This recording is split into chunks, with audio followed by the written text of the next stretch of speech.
Bonjour et bienvenue pour cette nouvelle review des chapitres 127 et 128 de The Promised Neverland. C'est parti!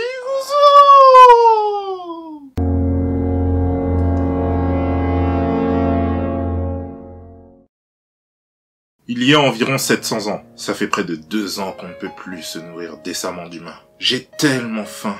J'ai entendu dire que les habitants du village d'à côté ont tous dégénéré et sont devenus des bêtes sauvages.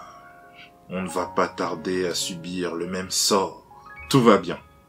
Tout va bien maintenant. La fille au sang maudit? Oui, j'en ai entendu des légendes à son sujet. Des histoires qui évoquent l'existence d'un démon très particulier qui n'a jamais consommé d'humain. Et qui malgré tout est capable de conserver son intelligence et son apparence sans avoir à les manger. Nul ne sait d'où elle vient et quel âge elle a. Les premiers éléments connus relatifs à son existence datent d'il y a 700 ans, donc après que la promesse a été établie, mais avant que le système des fermes n'ait été mis en place.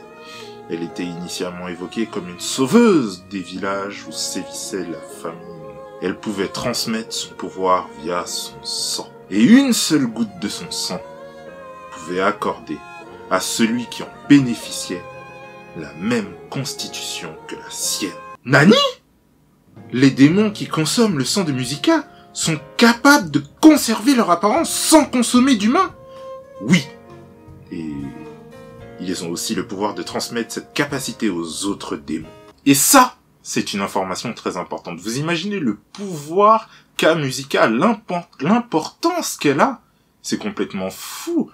Grâce à son sang, les démons ne sont même plus obligés de manger des humains. En gros, c'est une découverte scientifique pour tout le monde qui est assez faux, mais qui fait quand même peur. Et je ne pense pas que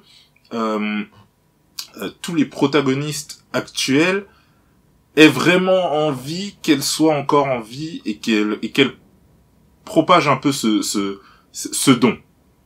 Je dirais que les démons ont besoin de garder un peu le pouvoir et que les humains ça les arrange pas, enfin du moins Norman, vu le pacte qu'il a fait avec le clan Gélan. Donc à voir, mais c'est une information extrêmement importante et maintenant on sait un peu plus qui est Musica.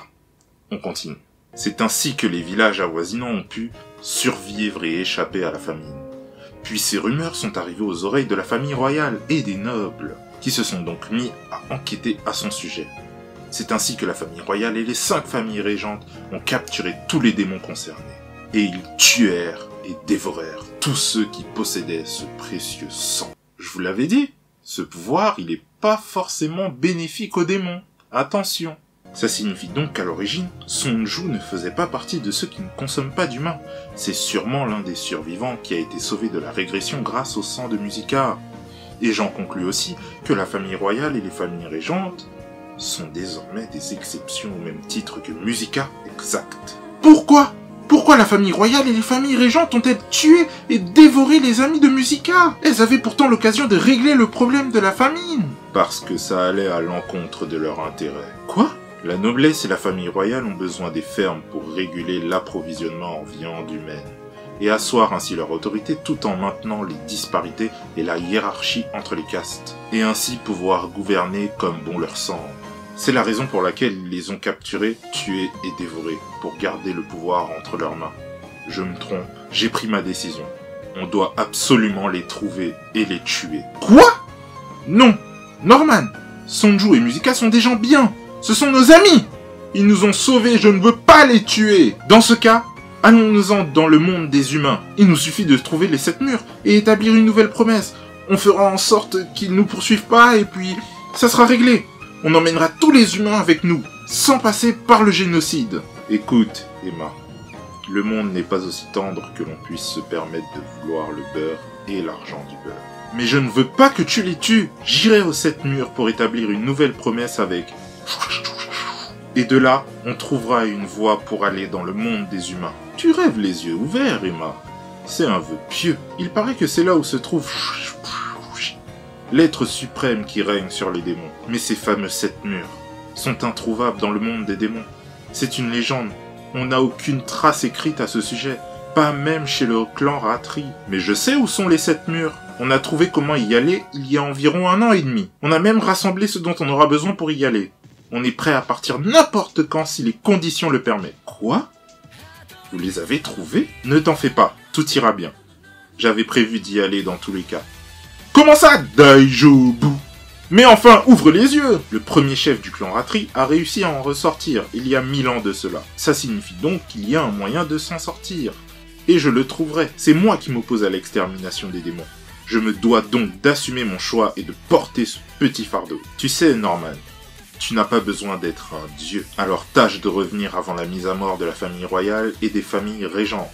Ok, ça me va très bien. Merci. Ray. Oui, j'y vais aussi.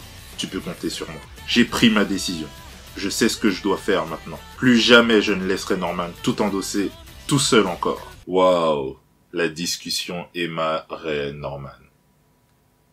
Une bonne petite discussion, une bonne dose d'informations. Que c'est bon. Et comme je vous l'avais dit, Emma et Ray iront bien aux 7 murs.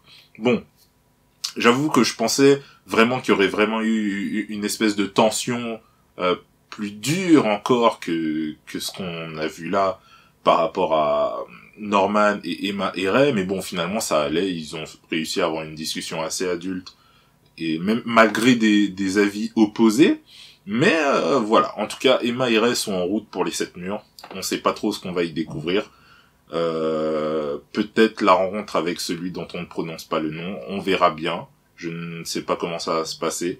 Mais en tout cas, Norman, pour l'instant, est en attente de l'exécution de son plan.